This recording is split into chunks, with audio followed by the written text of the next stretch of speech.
ini yang saya hormati Bapak Yogi Jaga selaku fasilitator saya, Bapak Ignas Gilaraja selaku pengajar praktik saya. Pada kesempatan ini saya akan melakukan coaching supervisi akademik bersama rekan saya Ibu Ernawini.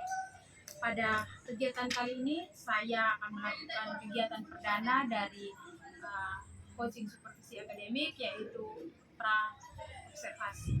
Berikut kegiatan pra observasi saya. Selamat pagi Bu Erna. Selamat pagi Ibu Ina. Apa kabar hari ini? Puji Tuhan, kabarnya baik hari ini. Baik. Ibu Ina, ada waktu kosong atau ini memang dalam saat istirahat? Kebetulan saya hari ini dapat jam terakhir jam 7 dan 8, jadi saat ini lagi kosong. Terima kasih untuk waktu dan kesempatannya untuk bertemu dengan saya di kegiatan pra observasi ini. Baik Ibu, kemarin saya sudah sampaikan ke Ibu bahwa saya akan melakukan supervisi akademik di kelas Ibu. Tujuannya untuk meningkatkan proses pengajaran dalam proses pembelajaran di kelas yang Ibu ajar. Dan untuk melakukan kegiatan supervisi akademik ini kita mulai dengan tahapan pra observasi. Ibu jangan terlalu ini ya Ibu ya. Kita bawa santai aja ya Ibu ya. Kita bisa ngobrol-ngobrol sebelumnya. Jadi dalam kegiatan pra observasi ini melihat kesiapan Ibu sebelum melaksanakan proses observasi tadi. Apa yang Ibu harapkan dari kegiatan pra observasi? Oke, yang saya harapkan dari kegiatan ini, setelah kita berbincang-bincang, kita saling bertukar pikiran, saling berbagi pengalaman. Di situ Ibu Ina bisa memberikan saya saran atau masukan untuk perbaikan kegiatan proses pembelajaran saya selanjutnya, seperti itu. Oke, baik karena yang saya tangkap bahwa kita bisa saling berbagi informasi, juga sharing terkait dengan proses pembelajaran Ibu besok. Jadi, semoga saya bisa membantu Ibu ya, dan saya juga berharap Ibu tidak merasa terbebani dengan kegiatan supervisi. Ibu, kalau boleh saya tahu besok kira-kira materi apa yang ingin Ibu ajarkan di kelas? Oke, baik Ibu Ina. Untuk materi pembelajaran, besok saya akan mengajar di kelas 11. Jadi materi pembelajaran itu tentang grammar, tata bahasa, tentang conditional sentence type 1 atau bentuk kalimat pengandaian IP 1. Seperti itu. Jadi pelajaran bahasa Inggris Ibu ya, dengan materi kalimat pengandaian IP 1. Tujuan pembelajaran yang sudah Ibu susun kira-kira seperti apa? Oke, tujuan pembelajaran itu di akhir pembelajaran peserta didik dapat memahami, mereka dapat menyusun bentuk kalimat conditional sentence type 1 atau kalimat pengandaian bentuk pertama, dan mereka juga bisa menyusun dialog ya terkait conditional sentence type 1 sesuai dengan pengalaman yang mereka alami setiap hari, sesuai dengan pengalaman yang mereka lakukan setiap hari di rumah atau di mana saja. Jadi mereka bisa kembangkan itu dalam bentuk dialog dengan menggunakan grammar conditional sentence type 1 tersebut. Jadi tujuan pembelajaran setelah siswa memahami, mereka bisa membuat kalimat pengandaian. Di dalam proses pembelajaran ini pasti sudah ada persiapan juga. Kira-kira persiapan seperti apa yang Ibu lakukan? Oke, seperti biasanya sebelum masuk kelas, sebelum mulai kegiatan belajar mengajar, yang saya persiapkan itu adalah perangkat pembelajaran seperti RPP, kemudian lembar kerja peserta didik, kemudian dengan lembar penilaian atau format penilaian. Sudah lengkap sekali Bu ya, sudah ada RPP, LKPD-nya, lengkap sekali. Dalam proses pembelajaran itu ada tidak kesulitan atau tantangan Dalam pembelajaran itu ada tantangan atau kesulitan yang saya alami. Tantangan itu dari peserta didiknya, biasanya saya melihat itu kemampuan peserta didik dalam menangkap materi saya. Jadi ada peserta didik yang memiliki kemampuan yang sedang, yang agak susah atau agak lambat untuk menangkap materi materi pelajaran yang disampaikan oleh saya. Kemudian ada juga peserta didik yang memiliki kemampuannya bagus, di mana dia dengan mudah untuk menangkap setiap materi pembelajaran yang saya berikan. Jadi yang Ibu sampaikan ini berkaitan dengan kesiapan belajar siswa. Jadi ada siswa yang mudah menangkapnya, ada yang sedang, kemudian ada yang merasa sulit menangkapnya, belajar. Terkait dengan tantangan seperti ini, kira-kira strategi apa yang Ibu terapkan dalam menghadapi kemampuan belajar siswa yang Oke, strategi yang saya terapkan pada saat menangani biasanya saya membagi mereka dalam kelompok. Jadi sebelum mulai pembelajaran itu saya sudah bagi kelompok untuk mulai pembelajaran itu. Nah di dalam kelompok itu saya membagi siswa yang memiliki kemampuan sedang akan join dengan siswa yang memiliki kemampuannya bagus. Jadi siswa yang kemampuannya bagus, kemampuan agak lambat atau daya tangkapnya agak sedikit lambat, saya akan membagi satu kelompok dengan siswa yang mempunyai kemampuannya bagus atau daya tangkapnya cepat dalam mendengar materi atau pelajaran yang disampaikan oleh saya. Nah di situ supaya mereka bisa saling berdiskusi, mereka bisa saling sharing dalam kelompok itu sehingga bisa terjadi tutor sebaya seperti itu. Jadi siswa dengan siswa saling membimbing, saling mengajar supaya mungkin dengan bimbingan teman mereka sendiri mungkin mereka lebih mudah untuk memahami materi dengan teman mereka sendiri mungkin mereka lebih mudah. jadi dengan kolaborasi dalam kolaborasi itu menggunakan kelompok tutor sebaya. Bagus sekali Ibu, dan saya lihat di sini Ibu sudah menerapkan pembelajaran berdiferensiasi, artinya bahwa Ibu sudah memilah-milah bagaimana anak yang mampu, ada memilah-milah yang berbeda-beda. Terkait dengan ini pasti ada siswa yang membutuhkan bantuan ya. Pasti ada siswa yang dan kira-kira bantuan seperti apa yang Ibu berikan kira-kira bantuan seperti apa yang Saatnya jam ketiga. anak-anak yang istilahnya kemampuannya masih Untuk anak-anak yang memiliki kemampuan rendah, yang daya tangkapnya agak lambat, itu biasanya saya bimbingan khusus untuk mereka. Jadi walaupun saya sudah bagi mereka ke dalam kelompok dan mereka sudah belajar dengan teman mereka, sudah sharing dengan teman mereka, kok masih juga ada saya temukan bahwa siswa ini juga masih belum mengerti atau masih lambat dengan materi ini, itu biasanya saya bimbingan khusus. Biasanya saya akan minta siswa itu untuk bertemu dengan saya pada jam istirahat, atau misalnya di jam istirahat itu waktunya tidak cukup, biasanya saya minta mereka untuk cari saya ketika di kelas mereka tidak ada pembelajaran. Misalnya kayak guru tidak ada yang masuk di kelas mereka, itu berarti saya minta mereka untuk cari saya untuk saya jelaskan kembali materi itu secara pribadi kepada mereka. Seperti itu, Ibu.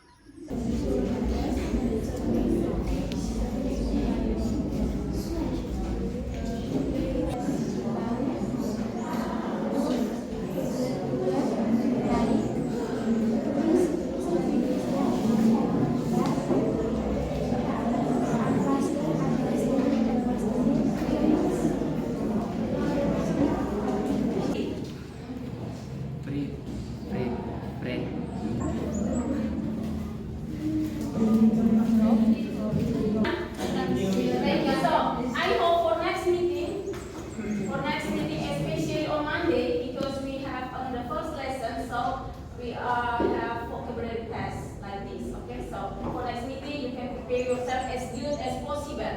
So for next I need 6 focus. 6 focus. But you have to remember for 1, for 2, for 3. Okay, thank you for today. So before we come our materials today, I hope you can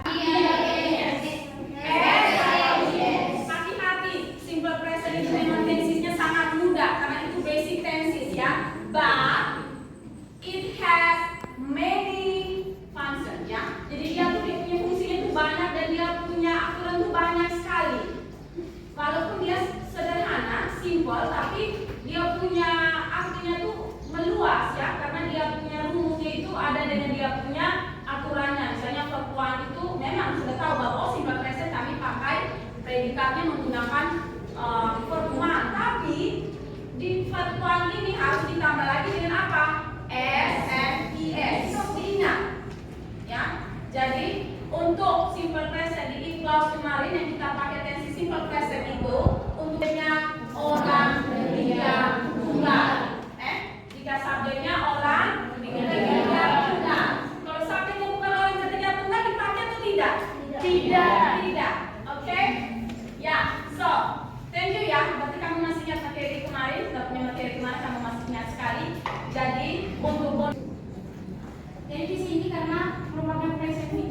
Jadi kita tambahkan will di sini.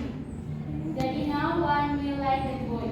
Sedangkan kalimat if he always breaks the school rules merupakan kalimat if clause atau anak kalimat. Jadi di sini karena kalimatnya break tanggapan. Oke. Mereka bisa menggunakan jawaban untuk simple present. Untuk sini kan menggunakan kalimat verbal. Jadi untuk kalimat verbal menggunakan kata kerja bentuk pertama. Jadi kalau kenapa pertanyaan Anda kenapa ditambahkan es? Ditambahkan es itu dilihat dari subjek. Jika subjeknya orang ketiga juga maka baru bisa ditambahkan es. Oke, thank you Lesta. Ini if clause itu kita gunakan tenses simple present. Di sini kalimat ini termasuk kalimat nominal. Jadi to be yang digunakan dalam kalimat jadi terus dilanjut dengan induk kalimat. Di sini kalimatnya I will make my friends happy. Karena tenses yang digunakan untuk induk kalimat adalah present future, maka di sini kita menambahkan will. Jadi kalau kata kerja itu tidak menggunakan bukan. Ya, betul sekali. Coba give your applause to Leta. Selamat siang Ibu Erna. Selamat siang Ibu Ina. Oke, apa kabar? Tuhan kabar baik hari ini. Oke, baik. Saya sudah melihat pembelajaran yang Ibu laksanakan di kelas kemarin dan biasanya setelah supervisi akademi yang dilaksanakan di kelas itu ada ngobrol-ngobrol sedikit di luar untuk melihat. Jadi tujuannya supaya kita bisa melihat, merefleksikan kembali kira-kira apa yang sudah terlaksana, apa yang belum, dan apa yang perlu kita tingkatkan. Kira-kira menurut Ibu, pembelajaran yang sudah dilaksanakan kemarin itu apa yang belum terlaksana, apa yang belum, dan mungkin ada yang harus ditingkatkan? Oke, baik. Kemarin untuk pembelajaran kemarin semua sudah sesuai dengan RPP, kemudian LKPD, lembar kerja peserta didik, dan juga format penilaian. Nah, itu semua terlaksana dengan baik, dan yang menjadi kendala itu hanya soal waktu. Jadi saya merasa yang tidak terlaksana dengan baik itu terkait dengan waktu, karena saya memang dalam seminggu itu saya punya jam mengajar itu 4 jam, tapi seminggu itu saya ada 2 kali meeting, jadi 1 kali meeting itu 2 jam. Jadi saya merasa kendala itu dengan waktu 2 jam itu tidak cukup untuk saya, sehingga kemarin seperti Ibu lihat kan ada kelompok yang tidak mendapat giliran untuk presentasi. Jadi saya merasa itu yang tidak terlaksana, jadi kegiatan presentasinya tidak berjalan untuk semua kelompok. Seperti itu Ibu. Oke, baik Ibu. Kemarin saya melihat Ibu membuat pengelompokan dalam proses belajar. Kira-kira berdasarkan apa dan tujuannya untuk apa? Oke, nah kemarin itu proses pembelajaran seperti yang Ibu Ina lihat itu, peserta didik itu saya bagi dalam bentuk kelompok. Itu pengelompokannya berdasarkan tingkat kemampuan peserta didik. Jadi ada peserta didik yang memiliki kemampuan sedang. Nah itu dia akan mendapatkan satu kelompok atau akan join dengan peserta didik yang memiliki kemampuannya yang bagus atau yang kemampuannya baik, di mana mereka dengan cepat atau dengan mudah memahami materi yang saya ajarkan, seperti itu. Dan di situ tujuannya supaya peserta didik yang memiliki kemampuan yang baik atau daya pemahamannya agak cepat, mereka bisa membimbing teman mereka yang memiliki kemampuan yang sedang. Dan di situ bisa disebut dengan tutor sebaya. Jadi siswa sendiri bisa membimbing temannya sendiri, seperti itu. Baik Bu Berna, jadi proses pembelajaran sudah berdasarkan kesiapan belajar dari awal praobservasi, kemudian di tahap yang ini juga Ibu sudah melakukan pembelajaran berdiferensiasi dari kolaborasi ya dalam kelompok dengan strateginya tutor sebaya ya. Baik, dari kendala tadi soal waktu, kira-kira apa strategi Ibu ke depan untuk menghadapi tantangan waktu ini? Oke, seperti yang saya sudah sampaikan tadi bahwa kendala yang saya hadapi itu terkait dengan waktu. Jadi untuk kedepannya saya akan memaksimalkan waktu dengan baik. saya akan mengemas bagaimana waktu 2 jam itu saya bisa gunakan untuk menyampaikan materi, kemudian meminta peserta didik untuk berdiskusi dan kemudian mereka mempresentasikan hasil diskusi mereka. Saya akan memaksimalkan waktu itu dengan baik untuk kedepannya. Seperti itu. Baik. Nah, kira-kira perasaan seperti apa yang Ibu rasakan setelah disupervisi atau melalui tahap observasi? Setelah disupervisi saya merasa senang dan juga merasa tertantang. Nah, kalau merasa senang di sini saya merasa senang karena saat saya disupervisi artinya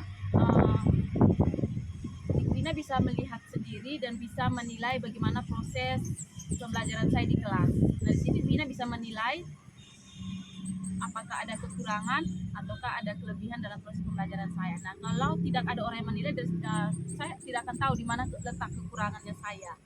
Jadi dari kegiatan supervisi itu, Vina bisa menilai saya di mana ada hal yang harus saya lengkapi, atau ada hal yang harus saya tingkatkan, atau ada hal yang harus saya pertahankan. Dan di situ Vina bisa memberikan masukan, usul atau saran buat saya, sehingga saya bisa mempraktekkan dengan baik untuk pembelajaran berikutnya, atau bisa melaksanakan dengan baik untuk pembelajaran berikutnya. Nah, yang merasa tertantang itu terkait dengan hal yang terkait dengan kendala yang saya hadapi tadi, artinya terkait dengan soal waktu.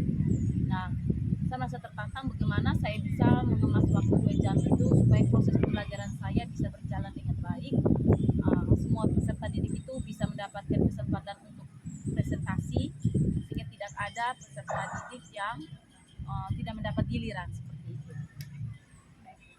Jadi perasaannya sekaligus senang, sekaligus tertantang ya, Mbak. Dari proses pembelajaran yang kita Ibu laksanakan, kira-kira apa yang Ibu dapatkan, manfaat apa yang Ibu peroleh? Oh ya Ibu, saya coba mengaitkan dengan kemampuan abad 21 ya, yaitu kemampuan berkolaborasi. Nah, di sini saya merasa kemampuan berkolaborasi itu sangat penting, di mana saya bisa melatih kemampuan saya sebagai guru dan kemampuan peserta didik dalam berkolaborasi untuk proses pembelajaran seperti itu. Benar sekali Bu. Jadi dengan kegiatan pembelajaran kolaborasi itu selain melatih guru, melatih siswa juga untuk berkomunikasi, juga satu poin yaitu berliterasi. Baik, terima kasih Ibu untuk waktunya dalam 3 tahapan yang kita lalui tadi, observasi, kemudian kemarin observasi, dan tahap terakhir ini di pasca observasi. Saya juga mendapatkan manfaat dari kolaborasi kita berdua Ibu. Semoga kedepannya kita tetap menjadi guru yang hebat di dalam dunia pendidikan. Terima kasih banyak waktunya. Sama-sama, selamat Salam dan bahagia.